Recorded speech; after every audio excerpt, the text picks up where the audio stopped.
Hey everyone, the next few days I'm going to be in Dubuque, Iowa for the Special Olympics Iowa Winter Games.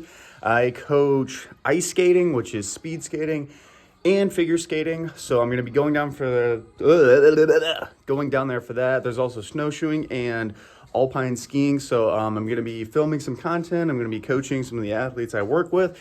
Gonna have a really good time. So the next few days is gonna be heavily biased towards content based off that, so you can see kind of what Special Olympics does and what I do to help Special Olympics. Gonna be a lot of stuff to that. I might throw in some of my workouts if I have time to work out there. I think they have a hotel gym, not quite sure yet, but we'll get to that when we get there. So just got a little workout quick in my home gym, probably about 20 minutes, just to show you guys that, hey, even if you got only 20 minutes, right, you can still get something small in. Obviously, if you don't have a home gym, it's a little tougher, but you can got stairs over there. You can use the stairs.